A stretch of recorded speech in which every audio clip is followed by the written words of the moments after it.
Welcome back, summoners from around the world, to Potato Monster's top 5 plays for League of Legends. This episode features a wide array of plays that range from clutch Baron steals all the way to epic wombo combos, so without further ado, let's begin.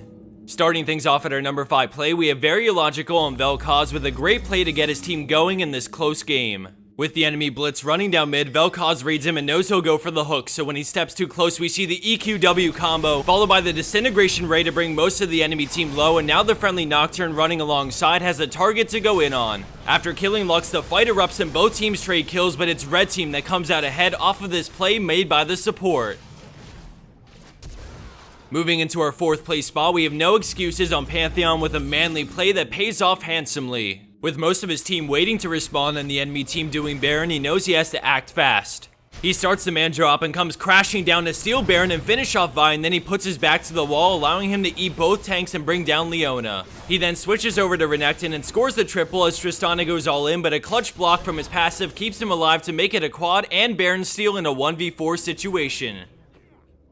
Landing in a 3rd place, we have NX Redden on Shaco with a solo invade into the enemy jungle. We see him move towards red buff as Vi finishes it off, and instead of running away, he jumps straight onto her, applying the red buff slow as she retreats. With her Q back up, she tries to get to tower, but Shaco blocks it with the sieve and then gets right back on her. Vi decides to turn with her ultimate when the tower aggroes, but a clutch ult negates the last tower shot as he finishes her off. Since the enemy Nasus roam to come help, he's forced to run deeper into the enemy jungle, and thanks to another great deceive, he avoids the W from Nasus. He has no vision of the other side, but he doesn't see him coming from top lane and decides to put a box down and play reactively. The dog falls for the bait and runs into the box, allowing him to gain some distance and just barely peace out with the final deceive.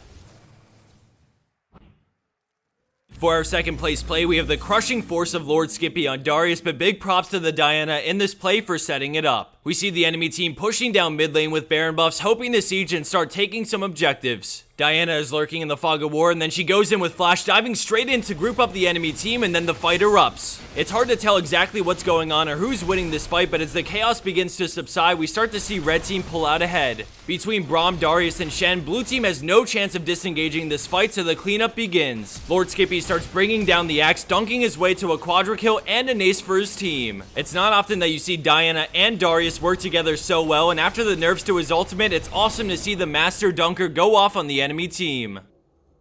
And for our number 1 pro play for this week, we have Arxis on Lee Sin in a challenger elo game, and although the gold scores are fairly close, blue team is looking to take their inhib at just 20 minutes in, so things haven't been going well for Arxis and his team. Out of nowhere, Lee Sin sees an opening and instantly war jumps into a kick on Elise, knocking up all 5 members so that Yasuo and Draven can land their ults on the entire enemy team, leaving them in shambles. As blue team scatters in every direction and get picked off in the process, I wanted to encourage everyone to check out this play more than just one time. I don't know how he saw that opening to go in, but the execution and follow-up from his team are spectacular. And for the bonus clip of the week, we have Nox Necrosis on Tristana with a cool little move to pick up a double kill with just 1 auto attack. As the rest of this plays on, I just wanted to encourage everyone to follow Potato Monster across the board. We're approaching 1 million subs and have some big things planned for it, so if you aren't already subbed, please do. Besides that, follow us on Twitter, Facebook, and on Twitch, and all the official links are in the description box down below. We use social media to announce when we're live on stream, to give away cool things, and to get feedback from our fans, and also to make announcements, so if you want to stay up to date, please follow. Thanks everyone for watching, and I'll see you back here at the end of this week for the next episode of our League of Legends Top 5 plays.